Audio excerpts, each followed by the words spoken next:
Contrairement à ce que dit Barbeau, il n'y a pas d'opposition entre la guerre et la paix. Il y a une opposition entre un certain type de guerre et un autre type de guerre.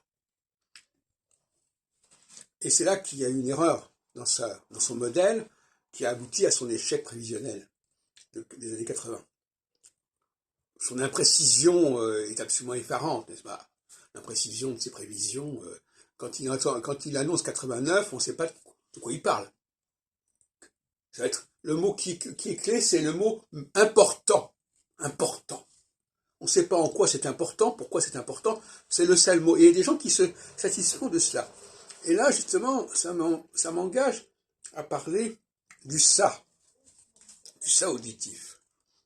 On a une population qui n'a pas de rigueur intellectuelle, qui n'a pas d'exigence intellectuelle valable, et qui peut prendre des vessies pour des lanternes, qui ne se rend pas compte de ce qu'elle dit, sinon par réaction, qui quelque part, et ça c'est le rôle du ça, est dans la provocation, tout simplement, et dans la volonté d'épater le bourgeois, etc.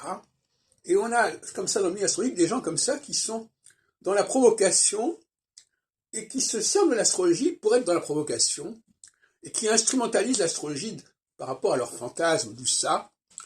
Et il faut mettre le haut là à ce genre de choses. Et moi-même, dès les années 70, j'ai incarné un certain surmoi auditif.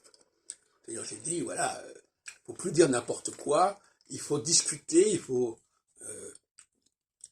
faut intervenir dans les débats, intervenir dans les tables rondes, mais il faut se contrôler, il faut maîtriser son propos, et non pas se laisser aller à dire n'importe quoi, comme on le fait souvent dans les cours d'astrologie, ce qui fait la différence entre les colloques d'astrologie et les cours d'astrologie. Malheureusement, avec Yves Lenoble, les colloques d'astrologie sont devenus des cours d'astrologie. Alors vous voyez, donc, parce que finalement le public qui était invité, ce n'était pas des astrologues.